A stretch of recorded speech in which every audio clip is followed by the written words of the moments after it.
Diamond Harbour ও নন্দীগ্রামের পার হাওড়ার জগৎবল্লভপুরে শুরু হলো দুদিনের সেবাশ্রয় কর্মসূচি।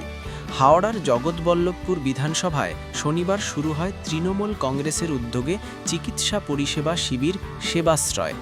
দুদিনব্যাপী সর্বসাধারণের জন্য এই চিকিৎসা পরিষেবা চালু হলো।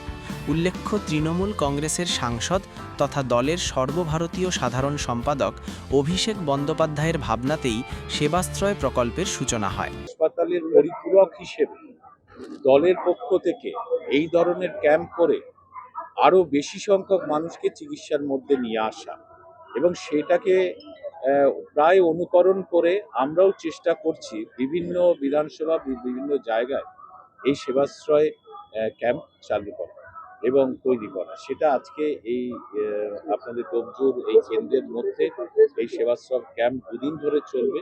আমি এসে দেখলাম যে হাজার হাজার মানুষ, গরিব মানুষ মূলত বেশিরভাগই, তারা এই সেবাশ্রয় ক্যাম্পে নাম লেখাচ্ছেন এবং এখানে প্রায় 18টি ডাক্তার এসে তাদের দেখবেন, তাদের কি অসুস্থতা আছে সেই অনুযায়ী প্রেসক্রিপশন করবেন এবং তাদের ওষুধ দেওয়া হবে এবং এখানে ইসিজি, এমআরআই, সিটি স্ক্যান সবই থাকবে, সবটাই বিনামূল্যে। প্রথমে ডায়মন্ড হারবার লোকসভা কেন্দ্র থেকে এই পরিষেবার যাত্রা শুরু হয়।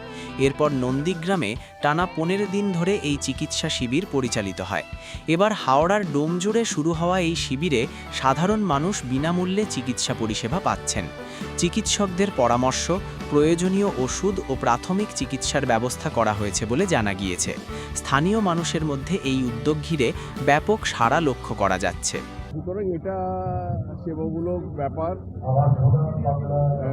মাননীয় মুখ্যমন্ত্রী মমতা বন্দ্যোপাধ্যায় তিনি মুখ্যমন্ত্রী হওয়ার পর তিনি সারা রাজ্য জুড়ে চিকিৎসা ক্ষেত্রে একটা অভূতপূর্ব পরিবর্তন নিয়ে এসেছেন এবং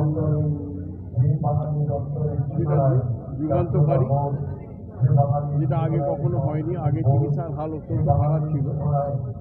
পরবর্তীকালে একটা মুখ্যমন্ত্রী নিজে বিভিন্ন হাসপাতালে গিয়ে দেখা যে কেমন চিকিৎসা চলছে, রোগীরা ঠিকমতো চিকিৎসা পাচ্ছে কিনা, ডাক্তার আসছে কিনা, নার্সরা আসছে কিনা, রোগী ভর্তি হচ্ছে কিনা, সমস্ত ব্যাপার।